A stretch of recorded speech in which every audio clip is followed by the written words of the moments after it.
3절에서 26절까지 열왕기상 7장 13절에서 26절까지 한 절씩 교독하시겠습니다.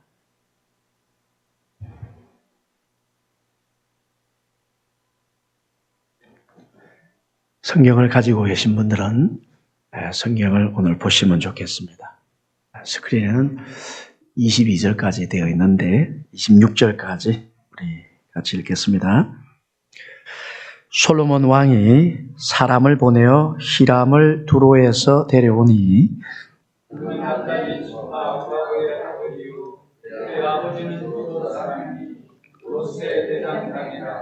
이 히람은 모든 노들에게 지혜와 총명과 재능을 위하는 자들이니 솔로몬 왕에게 와서 그 모든 공사를 그가 놋 기둥 둘을 만들었으니 그 높이는 각각 18규빗이라 각각 12규빗 되는 줄을 두를만 하며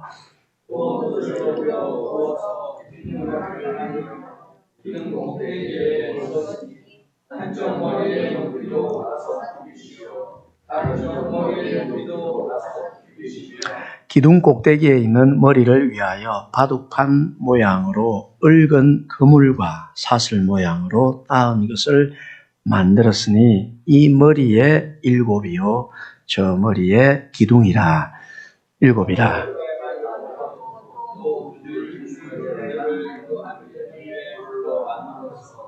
기둥 꼭대기에 있는 머리에 하였고 다른 기둥 머리에도 그렇게 하였으며 주랑 기둥 꼭대기에 있는 머리에 4규빗은 백합화 모양으로 만들었으며 이 두 기둥 머리에 있는 그물을 덮고 그 머리에 공같이 둥근 곳으로 돌아가며 닭띠 소문 200개가 줄을 지었더라. 이 두 기둥을 성전의 주랑 앞에 세우되 오른쪽 기둥을 세우고 그 이름을 야긴이라 하고 왼쪽에 기둥을 세우고 그 이름을 보아스라 하였으며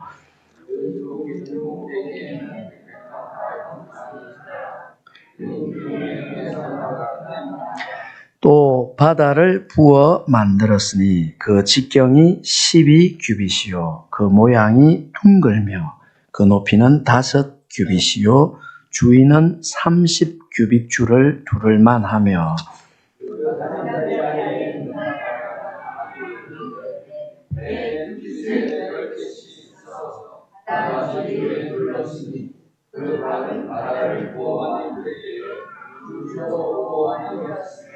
그 바다를 소 12마리가 바쳤으니 셋은 북쪽을 향하였고 셋은 서쪽을 향하였고 셋은 남쪽을 향하였고 셋은 동쪽을 향하였으며 바다를 그 위에 놓았고 소의 뒤는 다 안으로 두었으며 바다의 두께는 한 손으로 하고 그것에 가는 백합화의 양식으로 안가와 같이 만들었으니 그 바다에는 2,000밭을 담겠더라.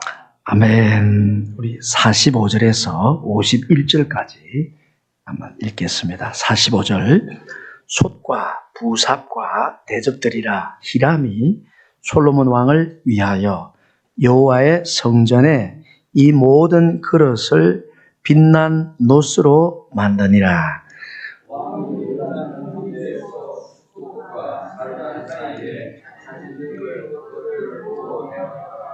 기구가 심히 많으므로 솔로몬이 다 달아보지 아니하고 두었으니 그 놋 무게를 능히 청량할 수 없었더라.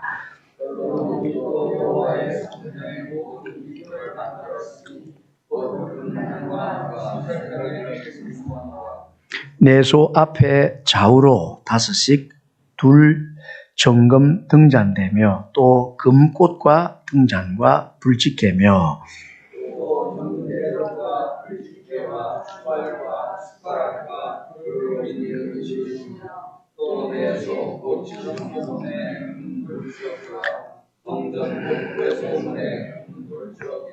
함께 읽겠습니다. 솔로몬 왕이 여호와의 성전을 위하여 만드는 모든 일을 마친지라. 이에 솔로몬이 그의 아버지 다윗이 드린 물건 곧 은과 금과 기구들을 가져다가 여호와의 성전 곳간에 두었더라. 아멘. 할렐루야. 예, 우리 옆에 분과 한번 인사하겠습니다. 예수님께서 당신을 사랑하십니다. 우리 같이 한번 인사하겠습니다. 예수님께서 당신을 사랑하십니다. 예수님께서 당신을 사랑하십니다. 자, 우리 또 한번 인사하겠습니다. 저도 당신을 사랑합니다. 시작. 저도 당신을 사랑합니다. 저도 당신을 사랑합니다. 안 집사님, 부부끼리도 하셔야죠. 우리 들어오기 전보다 또 사랑이 좀 증가되었습니다. 자, 오늘 예배의 도구를 만드는 노세 대장장이, 이런 제목으로 하나님 말씀 전하겠습니다. 자, 오늘 이 솔로몬이 두로에서 기술자 한 사람을 데려옵니다. 노세 대장장이 히람인데, 이 히람은 두로 왕 히람하고 동명이인입니다. 예, 이름은 같지만 다른 사람입니다. 여러분, 우리도 이름 같으면서 다른 사람 많잖아요, 그죠? 존, 세라, 이름 같으면서 다른 사람 많습니다. 두로도 그렇다는 것입니다. 자, 이 히람은 이 노세 기술자인데, 여기 와가지고 중요한 이 놋 예배 도구를 지금 만듭니다. 그게 이제 첫 번째는 이 성전 입구에 큰 두 기둥, 야긴과 보아스, 이것을 만들죠. 그리고 이게 클 뿐만 아니라 굉장히 화려합니다. 그리고 두 번째는 이 성전에서 일을 하는 제사장들이 씻어야 되는데, 물 저장고, 이것도 거대합니다. 그래서 놋바다라고 불리는데, 이 놋바다를 제조하는 합니다. 이 놋바다는 특별하게 밑에 이 받침 기능을 하는 황소 12마리를 만들어서 3마리씩 동서남북 이렇게 해서 머리가 바깥쪽, 꼬리 쪽은 안쪽으로 해서 놋바다를 이렇게 서포트하게 만듭니다. 그리고 세 번째가 이제 이 놋바다는 움직일 수 없으니까 이 성전에서 이 제사할 때 짐승을 잡고 그러잖아요. 그래서 이 물통을 옮겨 다닐수록 이동용 물 받침대와 물두멍이라고 불리는 물통 10개를 만들게 됩니다. 자, 이 일을 하는데 우리 그림을 보면 좀 우리가 쉽게 이해할 수가 있습니다. 여러분, 여기 기둥이 보이죠? 이게 이제 야긴과 보아스입니다. 안이 이제 비어 있다는 것을, 그러나 여기 보면 두께가 굉장히 두껍죠? 비어 있다는 것을 보여주고, 여러분, 사람 크기와 기둥 크기 비교해 보면 이게 얼마나 큰지 알 수 있고요. 그 다음에 여기 위에 머리 부분이 2개로 되어 있는데 굉장히 정교하고 화려하게 놋으로 이렇게 꾸며 놓습니다.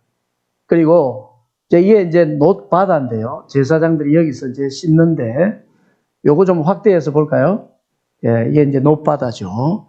놋바다가, 여러분, 이게 diameter가 5 cubit, 그러니까, 10 cubit, 5 meters 또는 15 feet 등 정도 되는 것입니다. 높이는 2.5m, 5 cubit 또는 이제 7.5 feet 정도 되고요. 물은 12,000갤론, 12,000 갤론까지 역대하는 더 많이 이제 최대 용량까지 이제 기록하고 있는데, 그 아래 12황소를 동서남북으로 3마리씩 이렇게 떠받치게 해놨습니다. 제사장들이 씻는 용어도. 그 다음에 이제 제물들 잡을 때 여기 다 올 수 없잖아요. 그래서 이런 것을 수레를 만들어서 물을 담아서 이동용으로 이것을 10개 만드는데 이것도 역시 40밭 240갤론으로 적지 않은 물통입니다. 자, 이런 것을 지금 노세 기술자 히람이 와서 성전에 필요한 예배 도구를 만드는 거예요. 자, 오늘 먼저 이 히람이라는 사람을 소개하고 있는데 한번 보겠습니다. 자, 13절, 14절. 솔로몬 왕이 사람을 보내어 히람을 두로에서 데려오니 그는 납달리 지파 과부의 아들이요 그의 아버지는 두로 사람이니 놋의 대장장이라. 이 히람은 모든 놋 일의 지혜와 총명과 재능을 구비한 자이더니 솔로몬 왕에게 와서 그 모든 공사를 하니라. 자, 먼저 부모를 소개하죠. 어머니가 이스라엘 사람입니다. 납달리 지파 출신이에요. 근데 아마 남편이 젊어서 여인 것 같습니다. 그래서 재혼을 했는데 두로 사람입니다. 재혼한 남편이 놋의 기술자, 놋의 대장장이었습니다. 그래서 이 재혼한 남편과의 사이에서 히람이 태어났을 수가 있고, 아니면 원래 남편이 일찍 돌아갔지만 그 사이에 아기가 히람이 있어서 히람이 어릴 때 새아빠 두로 아빠하고 결혼했을 수도 있습니다.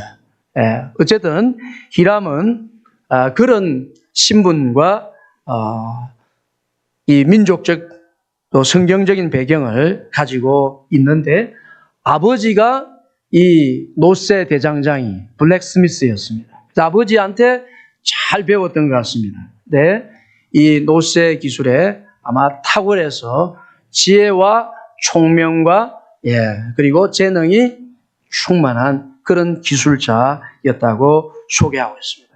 자, 여러분, 놋에 흔히 우리는 청동이라고 해서 청동은 대부분 구리고 여기다가 주석을 이렇게 합금한 것이 이제 청동이라고 합니다. 왜 이렇게 합금하느냐 하면 구리에다가 이 주석을 섞어서 청동을 만들면 훨씬 단단하고 이게 부식이 거의 안 된다고 합니다. 그리고 원래 구리보다 녹는 점이 낮아가지고 덜 뜨거워도 녹아서 가공하기가 좋다는 것이죠. 그래서 청동으로 기물을 만들고 우리 역사 시간에 청동기 시대 이렇게 배웠잖아요.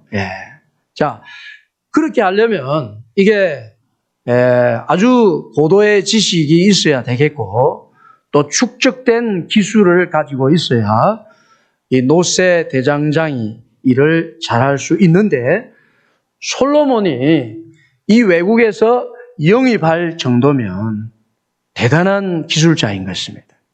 그래서 여러분, 솔로몬이 지혜의 대왕이라서 다 잘할 수는 없잖아요. 아무리 지혜의 대왕이라도. 미국이 강대국이지만 다 잘할 수는 없잖아요. 그래서 대만에서 TSMC 뭐 이런 거 반도체 회사, 또 요즘은 미국의 군함을 한국에서 또 수리하고 이렇게 수명을 늘리도록, 왜 한국이 배 만드는 최고니까 이렇게 빌리는 거죠. 마찬가지였던 것입니다. 솔로몬이 자기 나라에는 놋의 대장장이 없는 거예요. 그래서 두로에 이 탁월한 기술자, 과학자가 있는 것을 알고 이렇게 영입을 해온 것입니다. 자, 여러분, 이 히람에게서 우리가 중요하게 보아야 될 것은 이 엄마 아빠가 누구냐 이게 아니고, 또 이 사람 그 시대에 정말 탁월한 기술자 이것도 아닙니다. 중요한 것은 히람이 무슨 일에 쓰임 받았느냐 하는 것입니다. 지혜의 대왕이 불러서 하나님의 백성들로 하여금 예배를 잘 드릴 수 있도록 예배를 돕는 일에 쓰임 받는 것이죠. 예배의 기구가 있어야 예배를 잘 드릴 수 있죠. 제사장은 수족을 씻지 아니하면 죽거든요. 필수적인 것입니다. 그래서 탁월한 기술, 명석한 두뇌, 축적된 기술, 이것만이 아니고 이 사람은 지혜의 대왕이 불러서 하나님의 백성들로 하여금 예배를 잘 드리게 하는데 쓰임을 받았다. 여러분, 오늘 우리 찬양단이 다 이렇게 인도해 주었는데, 찬양단은 벌써 그렇잖아요. 우리가 예배에 나와서 무덤덤한 마음을 열어서 하나님께로 향하도록 이렇게 돕는 역할도 하잖아요. 귀한 사역. 저 2층에서 저 컴퓨터로 이게 다 번역본도 비춰주고 찬양도 비춰주고 돕는 역할을 하잖아요. 이게 참 귀한 것입니다. 예. 자, 히람이 이런 중요한 일을 했다는 것, 복된 인생이라는 것, 그게 지금 성경이 말하고 싶어 하는 것입니다. 사실 여러분, 성경에는 더 탁월한 대장장이가 있었어요. 더 똑똑한 대장장이 두발가인이라고 솔로몬 시대보다 훨씬 앞섰어요. 오히려 아담에서 따져서 더 가까운. 그런데 이 히람보다 더 탁월한 지혜를 가졌을 법한 인물이에요. 자, 창세기 4장 22절에 보면 실라는 두발가인을 낳았으니 그는 구리와 쇠로 여러 가지 기구를 만드는 자요. 그랬습니다. 여러분, 이게 정말 고대 시대거든요. 구리와 쇠로 벌써 이 두발가인은 기구를 만들었다는 겁니다. 여러분, 청동기 시대 다음에 철기 시대잖아요. 그렇죠? 예. 왜냐하면 철은 녹이기가 너무 어려워요. 1500도씨 이상에서 녹거든요. 그 옛날에 그런 기술이 없잖아요. 그래서 청동기 한 다음에 한참 있다가 철기 시대가 오는데, 두발가인은 그때 무슨 재주로 구리와 쇠를 같이 녹여서 기구를 만들었으니까 이 사람은 대단한 과학자입니다. 그런데 두발가인은요, 이런 탁월한 재능, 이런 과학적인 지식 가졌지만 하나님과 상관이 없었어요. 하나님을 예배하는 일에 전혀 관심이 없는 사람이었어요. 가인의 아들 에녹성 안에 살면서. 그래서 여러분, 이 두발가인이 만든 쇠와 구리로 뭐 했습니까? 전쟁하고 죽이는 폭력, 그리고 이런 좋은 도구 비싸니까 팔아서 음란함. 그래서 한 장만 넘기면 노아의 시대에 폭력과 음란으로 홍수에 다 떠내려가죠. 자, 여러분, 이게 참 중요한 것입니다. 지혜의 대왕이 불러서 하나님의 성전에서 하나님의 백성들이 예배를 잘 드릴 수 있도록 섬기는 인생, 복받은 인생입니다. 여러분, 지혜의 대왕이신 예수님께서 우리도 부르셔서 야, 우리 하나님 나라 같이 건축하자 이렇게 초청하시는 것입니다. 우리가 다 노새 대장장일 수는 없습니다. 그러나 여러분, 오히려 우리는 노새 조각일 수 있어. 노새 별로 쓸데없는 너우수단 그러잖아요. 노 조각들. 그런데 여러분, 오늘 말씀해 보면 이 히람이 솔로몬의 명을 받들어서 요단 평지에서 사르단과 숫곳 사이에 거기에 큰 용광도를 만들어 놓고 거기서 이 노조각 다 부어가지고 녹여내어서 빛난 노스로 만들었거든요. 우리 한 사람 한 사람 별로 그냥 재능도 없고 뛰어난 두뇌도 없는 너우스단 노조각에 불과하지만은 성령의 도가니 안에서 성령이 녹아주셔서 주님이 쓰실 때는 빛난 노시 되는 것입니다. 성전의 기둥이 되는 것이죠. 정말 필수적인, 정말 아름다운, 정말 존귀한 주님의 도구가 되는 것이죠. 그러므로 여러분, 뭘 우리가 잘하고 못하고 뛰어나고 평범하고 중요한 것이 아니라 내 작은 것 하나도 주님 쓰시겠습니까? 써주옵소서, 그런 것입니다. 주님 부르실 때 야, 우리 하나님 나라에 같이 한번 건축해보자. 예, 주님, 그렇게 하겠습니다. 예.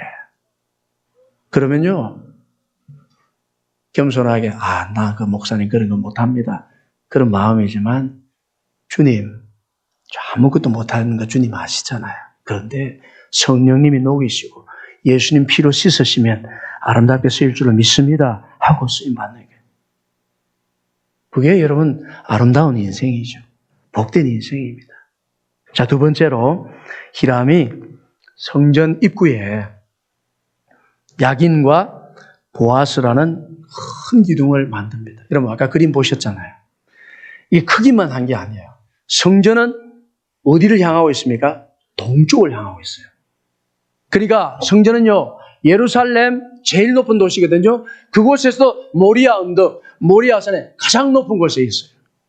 그 아침에 해가 딱 뜰 때에 그 기둥, 그 노쇠 기둥에 빛이 비치면 그 아래에 있는 사람 다 보이는 거예요. 이것은 굉장히 크고 여러분 화려해요. 우리가 이 말씀을 읽으면 도대체 어떤 모양이 잘 상상이 안 됩니다.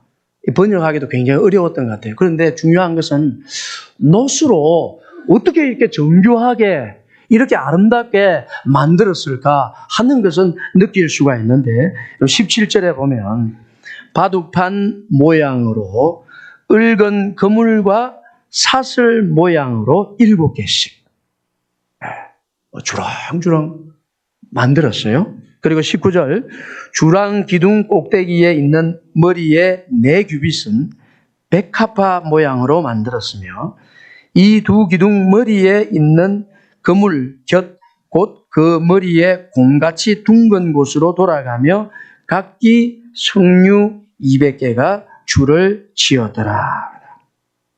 바둑판 모양, 사슬 모양, 백합화 모양, 석류 모양. 여러분 이거 뭐 흙으로 만드는 것도 아니고 노쇠를 부어서 만드는데 이렇게 화려하고 아름답고 정교하게 만든 거예요. 그리고 그 기둥 이름을 하나는 야긴, 하나는 보아스 이렇게 이름을 붙여요. 우리도 들어올 때 기둥 2개 있었죠? 예, 우리 교회 들어올 때 기둥 저거보다 훨씬 큽니다. 21절 이 두 기둥을 성전의 주랑 앞에 세우되 오른쪽 기둥을 세우고 그 이름을 야긴이라고 하고 왼쪽에 기둥을 세우고 그 이름을 보아스라고 했습니다. 예. 룻의 남편 된 사람 보아스죠? 예, 같은 이름입니다. 무슨 뜻입니까? 야긴은요 하나님이 세우신다. He establishes. 그리고 보아스라는 이름은요 힘은 하나님께 있다. In him is strength 이런 뜻입니다. 그러니까 여러분 이게 뭡니까? 성전에 예배하러 오는 하나님의 백성들을 향해서 내가 너를 아름답게 세울 것이다.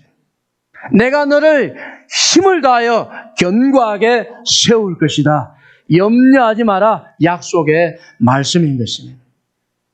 여러분 성도들은 여러분들 직장에서 힘들 때도 있잖아요.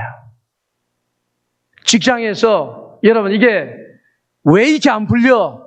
이런 때도 있잖아요.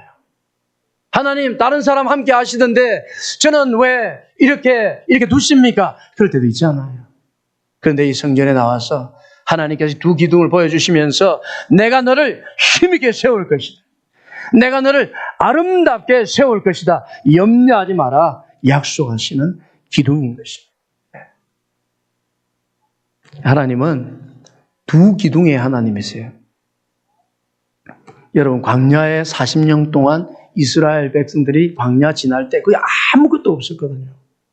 두 기둥이 있었잖아요. 그런데 낮에는 구름 기둥, 밤에는 불 기둥. 여러분 이 구름 기둥이 하늘에 있어야 되는데 이 땅에까지 구름이 이렇게 얼마나 신기해요. 너무 더운데 구름이 쫙 있어가지고 그늘을 만들어주시고 밤에는 또 너무 추운데 불 기둥이 막 올라가 따뜻하게 하시고 하나님이 그렇게 지켜주셨거든요. 그리고 이 솔로몬 시대 이후로 왕정 시대는 야긴과 보아스, 내가 너희를 견고하게 세울 것이다. 내가 너희를 아름답게 세울 것이다. 야긴과 보아스 두 기둥. 신약 시대 이후로 오늘날에는 어떤 두 기둥입니까, 여러분? 구약 기둥과 신약 기둥입니다. 두 기둥입니다. 예. 얼마나 견고한 기둥인지 모릅니다. 지금 예전에 우리 교회에 다녔던 분이 있는데 신앙이 좀 좋은 분이었어요. 그런데 저한테 그런 말을 한 적이 있습니다. 목사님, 하나님께서 저한테도 불기둥, 구름기둥 보여주시면 더 잘 믿을 것 같은데 왜 지금은 그런 기둥을 안 보여주십니까? 그러면 이 신기해가지고 더 잘 믿을 것 같은데. 근데 여러분, 아닙니다. 구약 기둥과 신약 기둥이 훨씬 좋은 기둥입니다. 왜냐하면요, 유치원에 다닐 때는 그림책으로 배웁니다. 대학교 가서는 전공서적으로 배워요. 유치원 아이들에게는 그림책을 선생님이 다 펴가지고 노루가 나타났어요. 근데 사냥꾼이 또 뛰어옵니다. 이러면서 노루가 살아야 돼. 이렇게 보잖아요. 신기하고 재미있고 그렇습니다. 그러나 지식은 제한되어 있잖아요. 대학교에 가서 어렵지만은 전기 회로를 배우고 어떻게 불이 들어오고 전력은 어떻게 생산되고 송전과 발전은 어떻게 되고 어렵지만 이런 거 배우잖아요. 그래가지고 사회에 나가서 기여하고 열매 맺고 견실한 삶 살고 그렇게 하잖아요. 노루가 나왔습니다. 이렇게 가지고 어떻게 취직하겠습니까? 사냥꾼이 왔습니다. 이렇게가 어떻게 전력회사에 취직하겠습니까? 여러분, 우리가 이스라엘 백성 보세요. 구름 기둥, 불 기둥 40년 지켜주시고 40년 내내 아침마다 기적의 음식을 먹었습니다. 그런데 그 기적의 만나를 먹었는데 약속의 땅에 못 들어갔어요. 그 기적을 체험하고도 그러니까 그림책만 가지고 이 하나님의 풍성한 그 영광의 자리에 들어가지 못할 수가 있다는 겁니다. 구약과 신약, 오늘 우리가 읽은 본문도 사실 어려워요. 이게 어떻게 지금 만든 건가 참 어렵습니다. 그런데 바로 이 하나님의 말씀이 이 신약과 구약을 잘 먹으면 이게 흔들림이 없어요. 견고해져요. 전공 지식이 돼가지고 세상 풍파를 뛰어넘습니다. 여러분, 시험과 유혹 얼마나 많아요. 그런데 그걸 뛰어넘게 하는 것이 이 하나님의 말씀입니다. 네. 여러분 잘 아시는 말씀이지만은 이거 잘 들어보세요.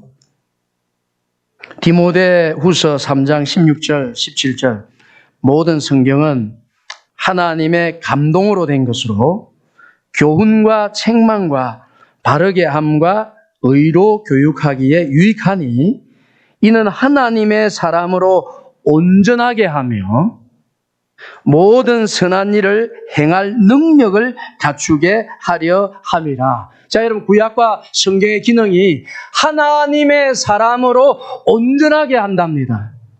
여러분, 하나님의 사람이라도 온전하지 못한 사람이 많다는 거예요. 예수를 믿었지만 이게 오락가락하는 사람이 많다는 거예요.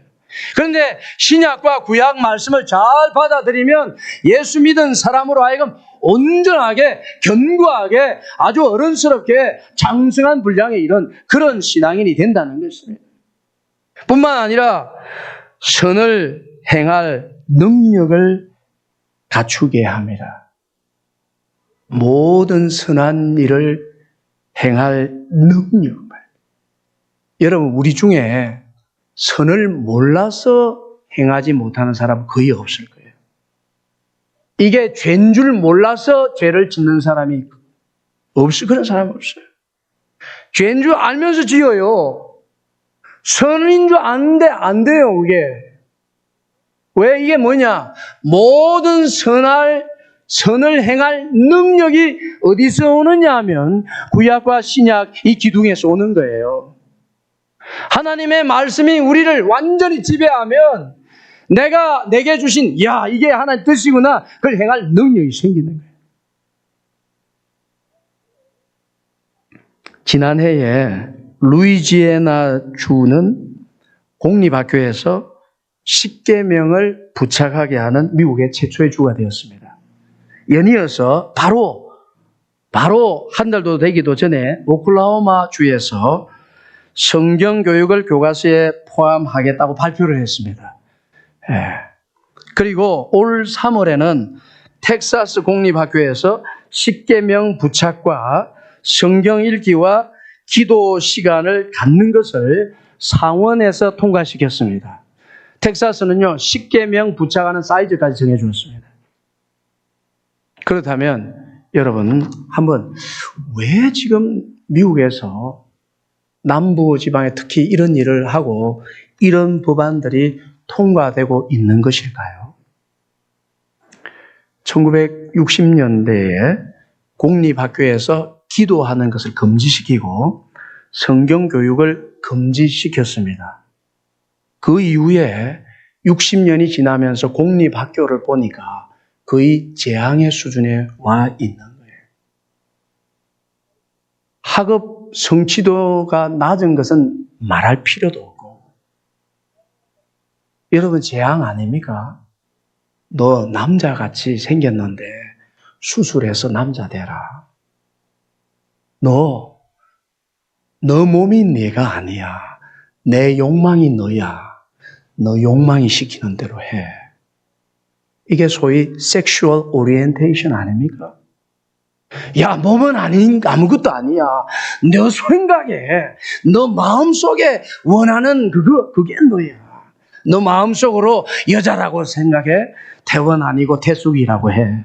막 이렇게. 여러분, 이게 재앙 아닙니까?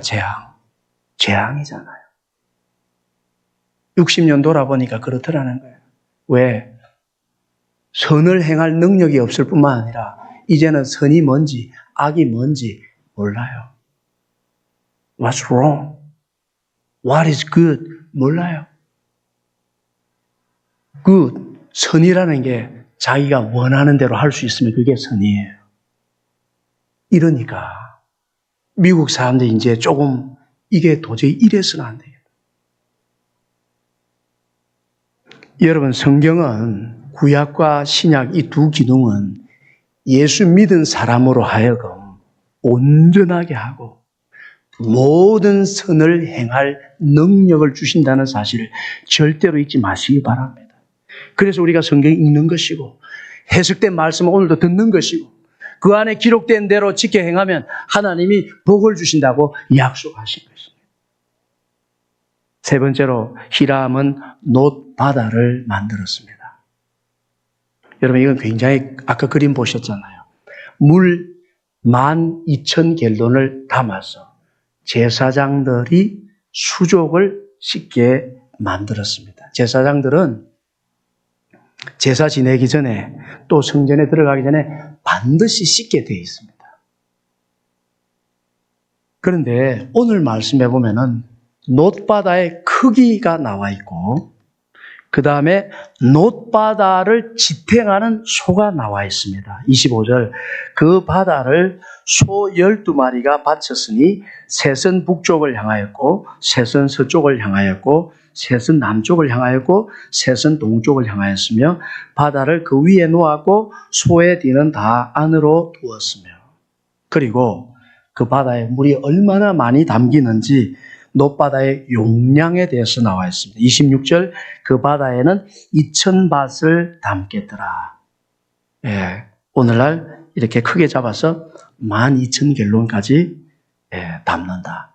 사실 여러분, 이 놋바다라는 것은 제사장이 씻기 위한 것인데 그 용도는 다 아는 것으로 여기고 여기서 말하지 않고 이게 바다다, 엄청난 물이 들어간다, 그리고 소가 바치고 있다, 이것을 지금 강조하는데 여러분, 이게 뭘 말하는 것이지요? 엄청난 물, 담겨져 있는 바다, 그리고 소.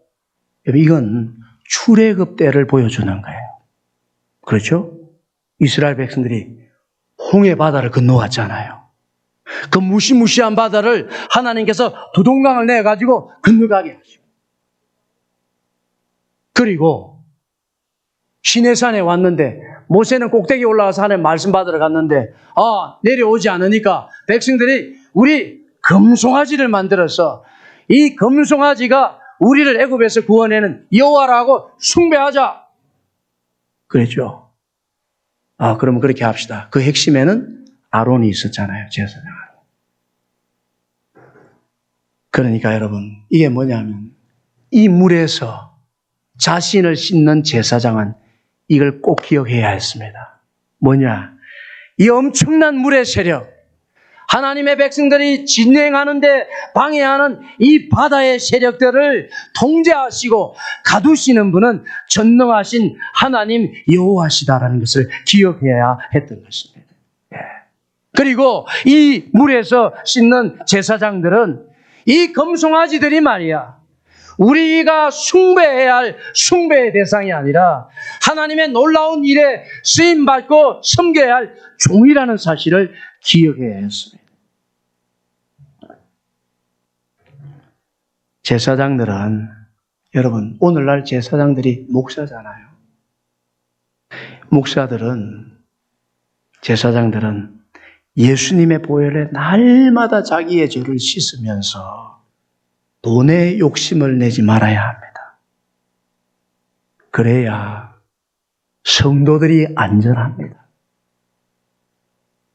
금송아지 여기 마음이 다 가 있으면 말씀이 허약할 수밖에 없어요. 그러면 성도들이 굶게 되어 있어요. 그러면 성도들이 다른 데 관심을 가지게 되어 있어요. 그러면 교회는 모양인데 힘이 없어요. 선교가 사라지고 교육이 사라지고 다음 세대는 떠나고 흩어지는 것입니다. 노바다를 가두시는 분은 금송아지가 아니라 전능하신 하나님이시다라고 확신하는 제사장이 있으면 그 교회는 안전합니다. 안전합니다. 여러분, 돈의 경계는요, 굉장히 모호합니다. 무슨 말인지 아세요? 아론 대제사장님, 하나님 안 보이잖아요. 그런데 금송아지 만들어서 하나님이라고 하면 백성들이 더 잘하고 더 잘 섬길 거 아니에요. 그런가? 하나님께서 사울에게 아말렉 군대를 다 진멸하고 그들의 소유를 다 죽여라 그랬는데 사울 백성들이 와서 이 살찐 소, 이 정말 튼튼한 양, 이 왜 다 죽입니까? 하나님께 제사 드리면 되잖아요. 그런가? 돈의 경계는요, 굉장히 모호합니다. 목사님 이게 어디서 생겼는지 물어보지 마세요. 그냥 이거 많은 거 하나님 기쁘시게 한데 쓰면 되잖아요. 선교비로 쓰고요. 예. 돈의 경계는요, 모호합니다. 그래서 우리는 항상 생각할 때 돈부터 생각하면 안 되고 말씀부터 생각해야 합니다. 말씀에서 출발합니다. 돈부터 생각하면 굉장히 모호하고 무질서해지고 혼란해지고 결국에 나중에는 굶게 돼요. 주의 진리의 말씀에서 이 길이구나. 이거나 아니구나. 이 길로 가면 지금은 어렵지만 좁은 문이지만 생명이 저기 있다. 그게 가는 거예요. 그러면 하나님께서 필요한 재물을 더해 주시는 거예요. 마지막으로 히람은 이동용 노수레와 노받침 수레와 그 안에 놓을 물두멍 10개씩을 만들었습니다.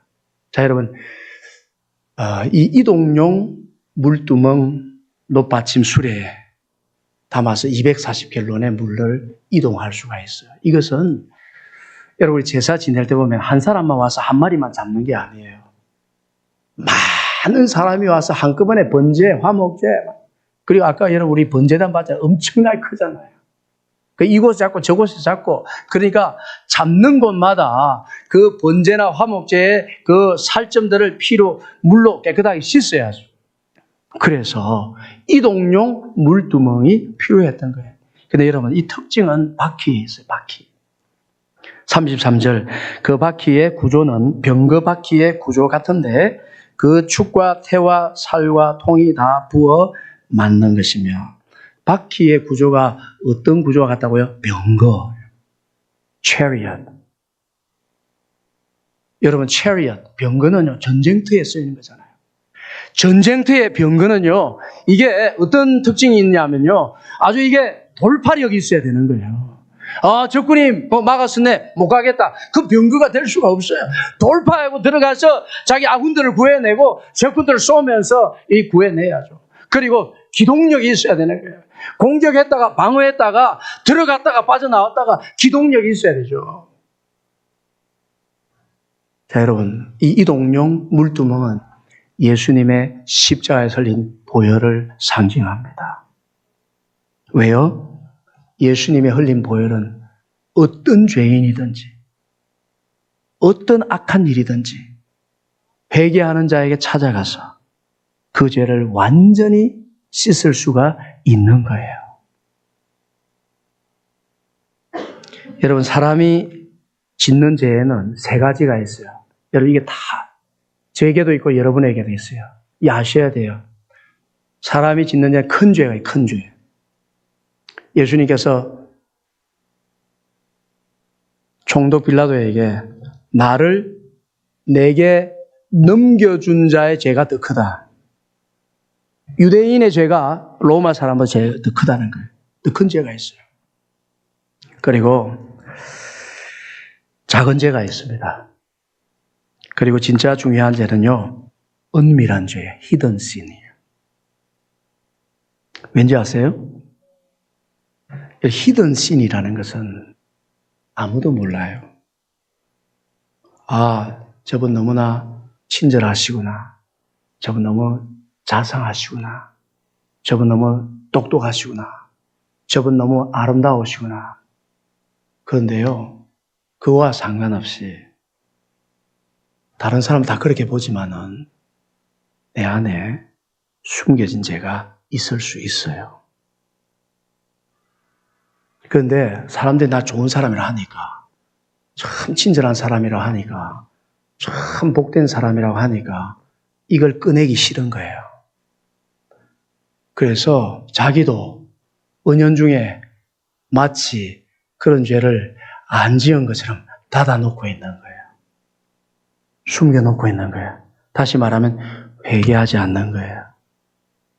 그 부끄러운 죄를 덜 주기 싫은 거예요. 나는 친절한 사람, 자상한 사람, 아름다운 사람, 능력 있는 사람, 다른 사람 이롭게 하는 사람인데 내가 이런 음란한 거, 이런 훔친 거 아니야. 나는 그런 사람 아니야. 이게 은밀한 죄예요.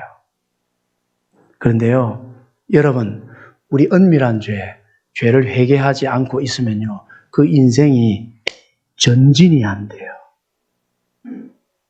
앞으로 나가지를 못해요. 여러분, 그거 우리 아이성에서 배우잖아요. 이스라엘 백성이 여리고성을 무너뜨리고 이제는 안으로 들어가서 땅을 정복해야 되는데 아이성에서 전진이 안 돼요. 왜요? 아시죠? 여러분, 아간의 기사를 우리가 자세히 볼 필요가 있습니다. 아간이 하나님께서 그 가나안 여리고성에 있는 거 다 진멸하라고 그랬어요. 그런데 신할산 외투, 금, 은 훔쳤어요.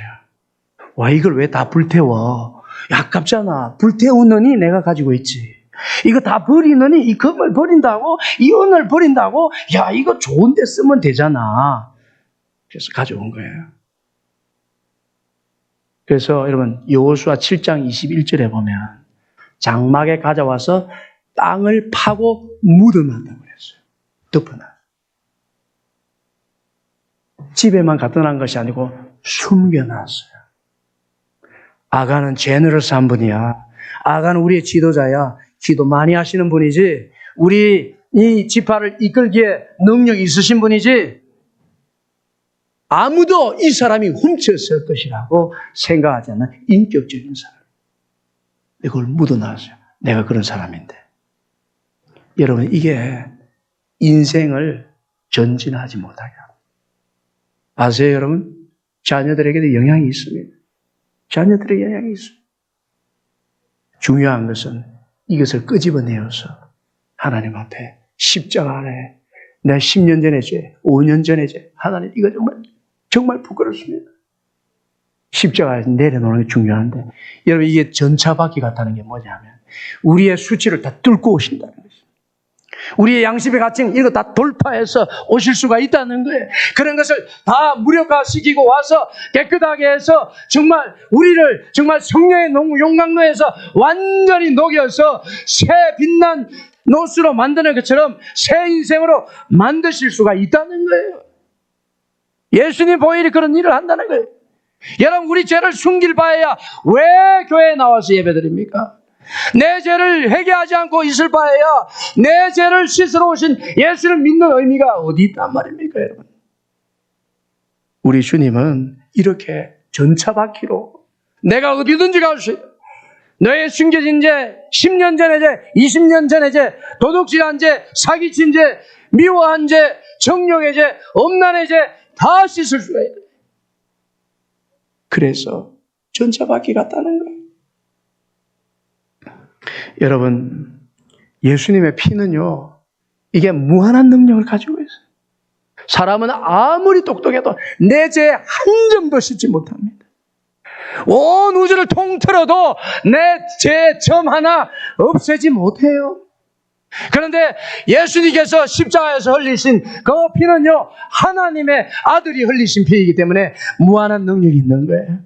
어떤 죄든지 씻어서 새롭게 하고 새 인생 되게 하고 가나안 땅, 약속의 땅, 소망의 항구 하나님 나라로 전진하게 하는 것입니다.